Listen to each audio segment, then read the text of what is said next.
You are working right now on passing the balance benchmark. The balance benchmark is like the gateway into my core balance as our fitness philosophy. So, the balance benchmark is 17 moves that we have documented over the last couple years that we feel like every human being should be able to do with a moderate ability. So, men and women, children and elderly people, we believe that everyone should have this capability of range of motion.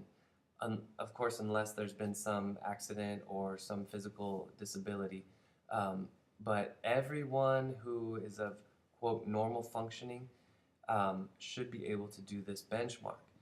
And if you weren't able to, it's for a variety of reasons, but one of them, and I feel like this is, in my experience of helping clients, this is the most obvious reason for people not being able to pass the benchmark is that over the years and actually over the decades of living in our society, which is very sedentary, we have developed these compensation patterns.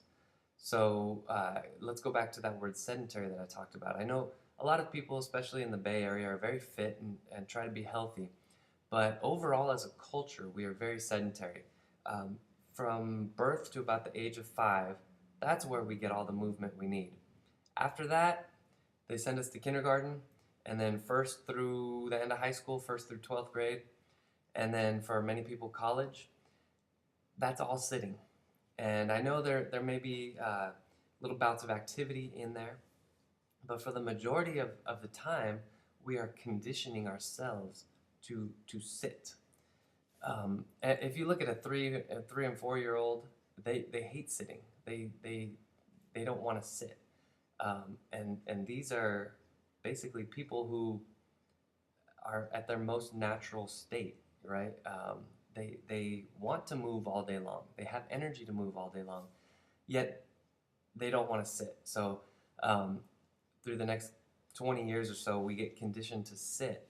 And then after college or after high school, we go out to our jobs, and most of our jobs nowadays are sedentary jobs. We're sitting staring at the computer screen all day, like I am right now, and and we don't move as much as we need to. Then we take that body that has been conditioned to sit, and sitting is really flexion, like everything's curled over this way. Flexion, flexion, flexion, and we take that flexion body into an activity and we end up compensating. Um, so years of these compensations basically take us down the path of compensation and inability to perform basic human movements. Those basic human movements being the balance benchmark test.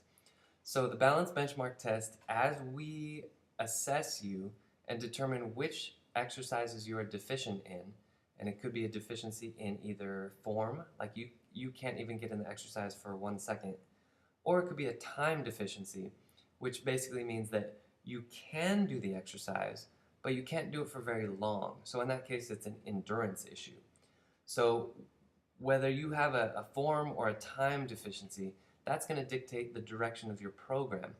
And you've probably heard us say that your body really directs the program.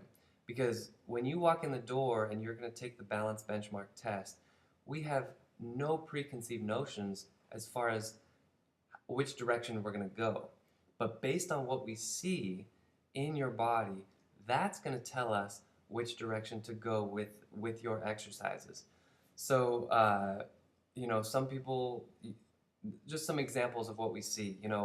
One leg may be tighter than the other, or one side of the leg may be tighter than the other. For example, the hamstring versus the quad. Maybe the quads are tighter on one person and the hamstrings are tighter on another person. Those two people are going to need totally different programs. If you have one leg that's tighter than the other, or one leg that maybe is able to contract its muscles more than the other leg, that's going to be a totally different program.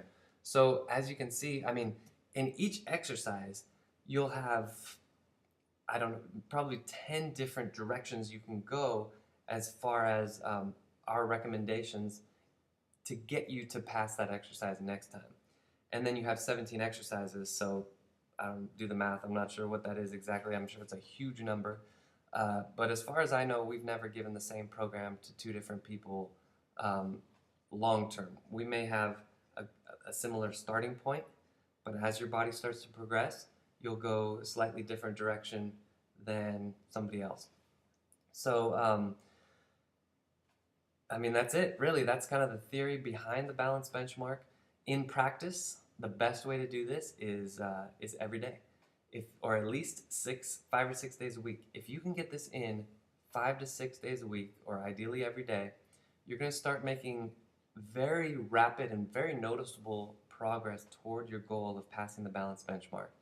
And again, we reassess every month, so it is your goal right now to get really good at all these exercises so that next month you can pass this balance benchmark test. So if you have any questions in the meantime, feel free to ask us, but know that this is your goal right now, is to pass this balance benchmark test, which is again the gateway into the My Core Balance program, where you can get more diverse ranges of motion and you can get into some serious exercise. But passing the balance benchmark shows us that your body is ready for that serious exercise.